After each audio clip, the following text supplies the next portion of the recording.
Content marketing for startups, a beginner's guide. All businesses must invest in marketing, and content marketing is more important than ever. In short, creating content that your prospective clients want to read, share, and engage with. This creates brand awareness, establishes you and your team as experts, and builds trust between your organization and potential buyers, peers, and stakeholders. Learning content marketing is an ongoing and organic process, primarily because aspects such as search engine optimization, or SEO, are constantly evolving and changing. And the popularity of different types of content changes too. Just think about new social media platforms that come out, or how big video's gotten versus just a few years ago. Being able to quickly pivot your content strategy will help you beat out the competition. Being able to pivot quickly and adapt to new trends is going to be critical to the success of your startup company. That's why it's essential for you to understand the importance of content marketing. I'm Amanda Rabideau, founder and CEO of Arch Collective. In this video, I'm going to talk to you about all things content marketing, and it's the perfect guide for a beginner just like you. Write what you know. If you're in SureTech, you can probably write a ton of articles that would provide interesting insights to people who are working and operating in the industry of insurance. Now, if you try to start writing those types of articles around prop tech, it probably wouldn't be so successful. So don't bother. The point is, write what you know. You can't be an expert on every topic, and even if you try to be, your content won't be as valuable and you won't get the traffic that your content does deserve. Pick a topic that relates to your tech offering without being overly salesy. Start with one core topic and then you can expand from there. This is this idea of repurposing content, or taking one piece of content and turning it into bite-sized pieces. For example, one particular topic could give you a blog or multiple blogs or multiple social posts from just that one particular topic. Plus, you'll start to build up your reputation for being an expert on that topic and build a readership that is invested and interested in learning more about your expertise. This way, you can build a readership that's invested in your expertise, which organically creates leads and builds relationships with potential partners and investors. Make the most of social media.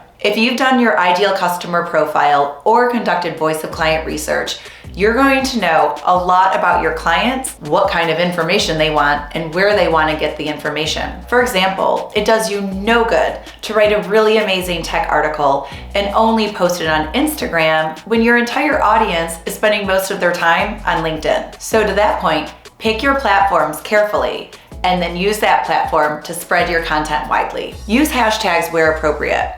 Even take a look at what other thought leaders out there in your industry are writing about. Take a look at what hashtags they're using, what formats they use, how long or short their content is. You can use all of these to help improve your content. One thing to be careful of is that you don't want to just be a doppelganger for someone else that's out there. Be sure to bring your own perspective or your own viewpoint when you're talking and engaging or using another influencer to drive what you write about. Don't take shortcuts. There's a lot of interest in AI-generated content at the moment. I understand the appeal from businesses and even marketers to take these quickly spun up blogs that are used from AI. And with more investment and improved technology, these are getting better than ever. However, I would make the argument that they're not a great replacement for blogs today or getting a human to create your content. And let me tell you why. Some AI writing tools take existing articles and then spin them into a new article. And this could be through the form of changing out certain words or rearranging sentence structures in order to make sure that they're not flagging any plagiarism checks. And at the end of the day, even if they do pass those checks, you're not really providing true value or additional information and insights to your prospective clients or even your clients themselves. Google can usually detect spun articles and will rank them lower than original and creative content. However, current flaws in AI include things like incorrect information, no fact-checking, wildly off-topic digressions, contradictory information, or lack of depth in content. Now, trust me, as you know, I work with B2B tech startup companies, and an area that's getting a ton of investment and attention is artificial intelligence itself. So I have no doubt that these tools that are currently out there are only going to get better and better and better. But in the meantime, if you do decide to work with some of these tools and take that shortcut, do not take a shortcut on proofreading.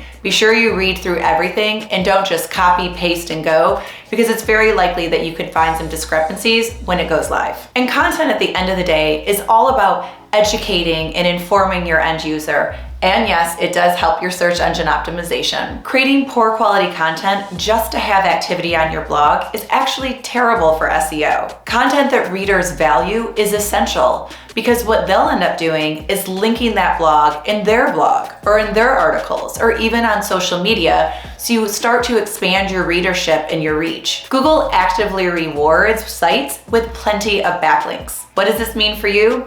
It means boosting your company to that ever important top position on search engine rankings. The final word: with the right focus and attention, your content can help improve your search engine rankings, and you may even be a featured snippet at the top of the page. If you want to understand more about how content can help drive your business forward, book a 15-minute introductory call with our team. We'll talk to you about your content strategy, and we'd love to learn a little bit more about your tech startup to figure out how we can help you. If you like this type of content and want more information about marketing and marketing for B2B tech startup companies, subscribe to our channel. I'll see you next time.